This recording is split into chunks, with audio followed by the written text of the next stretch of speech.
জামিন পাওয়ার পরেই নিরাপত্তা চাইছেন অনুব্রত মণ্ডল। তিহার থেকে বেরোনোর পরেই নিরাপত্তা চাই তার, এমনটাই নাকি ঘনিষ্ঠ এবং আইনজীবীদের কাছে জানিয়েছিলেন অনুব্রত মণ্ডল। এর জন্য বেসরকারি নিরাপত্তা রক্ষীর ব্যবস্থা করা যায় কিনা তা খতিয়ে দেখা হচ্ছে। তিহার থেকে বেরিয়ে দ্রুত দিল্লি ছাড়তে চান তিনি। সোমবার জেল মুক্তির সম্ভাবনা অনুব্রত মণ্ডলের। রাতেই কলকাতা ফেরার ফ্লাইটের টিকিটের ব্যবস্থা করা হচ্ছে অনুব্রতর জন্য। কলকাতায় ফেরা পর্যন্ত বেসরকারি নিরাপত্তা রক্ষীর ব্যবস্থা করা যায় কিনা তাও চেষ্টা করা হচ্ছে। অনুব্রতর সঙ্গেই কলকাতায় ফেরার কথা তার মেয়ে সুকন্যার।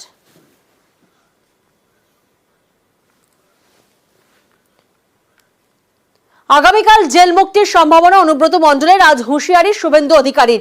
বিরোধী দলনেতাকে কটাক্ষ কুণাল ঘোষের। অনুব্রত মণ্ডল 1.5 বছর জেল খাটার পরে তাকে নিম্ন আদালত বেল দিয়েছেন। ভাষা দেখুন, বাঘ নাকি ফিরে এসছে, ফিরাদ হাকিম বলছে। নিম্ন আদালতের পরে হাইকোর্ট এবং সুপ্রিম কোর্ট আছে, সেখানে যদি এজেন্সি বেল ক্যান্সেলেশনের প্রেয়ার করে কোথায় যাবেন? এদেরকে বলছি বাড়াবাড়ি করবেন না। ভোটের আগে বলা হয়েছিল যে অনুব্রত মণ্ডল ভোট করতে পারবে না, তার আগে তুলে নেওয়া হবে, দেখে নেব অনুব্রত ছাড়া কি হয়। তো আমরা দেখেছি অনুব্রতকে তারা তুলে নিয়েছিলেন বিজেপির নির্দেশে, সিবিআই ইডি ওরা তুলে দিল্লি নিয়ে গিয়ে রেখেছিল। তারপরে আমরা দেখেছি লোকসভায় 2টি সিটের দুটোতেই কিভাবে বিজেপি হেরেছে এবং তৃণমূল কংগ্রেস জিতেছে। বিরোধী দলনেতা টিনটিনের কমিক্সের ক্যাপ্টেন হ্যাডকের মতো যদি আচরণ বারবার করেন তাহলে খুব সমস্যা।